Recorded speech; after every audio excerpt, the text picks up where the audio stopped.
2024-এর নির্বাচনে জয়ের পর মার্কিন প্রেসিডেন্ট ডোনাল্ড ট্রাম্পকে সবার আগে টেলিফোনে অভিনন্দন জানান ইসরায়েলি প্রধানমন্ত্রী বেনয়ামিন নেতানিয়াহু। ডয়েচে ভেলের প্রতিবেদন বলছে, সেই মাহেন্দ্রক্ষণে ইসরায়েলের নিরাপত্তা অক্ষুণ্ণ রাখার পাশাপাশি ইরানের বিরুদ্ধে শক্ত প্রতিরোধ গড়তে একযোগে কাজ করার পরিকল্পনা করেন এই দুই রাষ্ট্রপ্রধান। ট্রাম্পের প্রত্যাবর্তনের সাথে সাথে ইসরায়েলের তৎকালীন প্রতিরক্ষামন্ত্রী ইয়োভ গ্যালান্টকে মন্ত্রিসভা থেকে বহিষ্কার করেন নেতানিয়াহু। টাইমস অফ ইসরায়েলের দাবি, বাইডেন প্রশাসনের সাথে তেল আবিবের যোগাযোগের কেন্দ্রবিন্দু ছিলেন এই ইয়োভ গ্যালান্ট।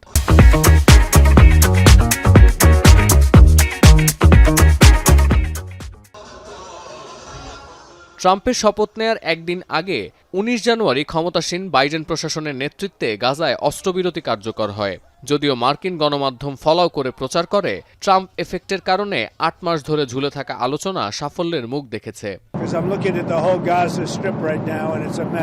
এবার যুদ্ধবিধ্বস্ত গাজা পুনর্গঠনে 10 লাখেরও বেশি আশ্রয়হীন ফিলিস্তিনিকে জর্ডান ও মিশরে পাঠানোর প্রস্তাব দিয়েছেন ডোনাল্ড ট্রাম্প।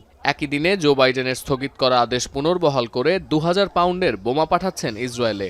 এ ঘোষণার পর প্রশ্ন উঠেছে, আদতে কি চাইছেন নয়া মার্কিন প্রেসিডেন্ট? বার্তা সংস্থা এপির বিশ্লেষণ বলছে, শুরু থেকেই এটা পরিষ্কার ডোনাল্ড ট্রাম্পের সাথে সমন্বয় করে চলছেন নেতানিয়াহু। একইভাবে গাজায় অস্ত্রবিরতি কার্যকরে ইসরায়েলকে চটাতে বা হাতছাড়া করতে চাইছেন না ট্রাম্প। বিশ্লেষকরা আরও বলছেন, যে কোনো মূল্যে গাজায় অস্ত্রবিরতি কার্যকরের ম্যান্ডেট নিয়েই ক্ষমতায় এসেছেন ডোনাল্ড ট্রাম্প। তাই প্রয়োজনে নেতানিয়াহুকেও চাপ দিতে কুণ্ঠাবোধ করবেন না। I think what Trump means is, I don't care about the consequences, just get it done in any way you possibly can so it's over with, and I can take credit for having brought peace, no matter how it was achieved.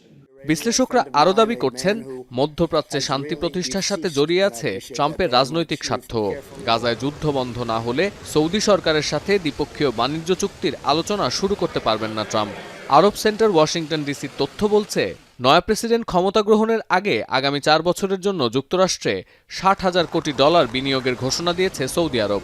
এমন প্রেক্ষাপটে দ্বিতীয়বার white হাউসের প্রত্যাবর্তনের পর প্রথম বিদেশ সফরে Saudi আরবেই যাওয়ার পরিকল্পনা ঘোষণা করেছেন ট্রাম্প। এছাড়া নিজ ভূখণ্ডে তেল গ্যাস উত্তোলন ছাড়াও সিরিয়ার ভেতর দিয়ে কাতারের গ্যাস ইউরোপে পৌঁছে দেওয়ার পরিকল্পনা আছে ট্রাম্প প্রশাসনের। এতে করে ইউরোপে রাশিয়ার গ্যাসের বাজার ধরতে পারবে কাতার ও যুক্তরাষ্ট্র। এই দুই পরিকল্পনা বাস্তবায়ন করতে হলে যে কোনো মূল্যে মধ্যপ্রাচ্যে শান্তি ফেরাতে হবে ট্রাম্পকে।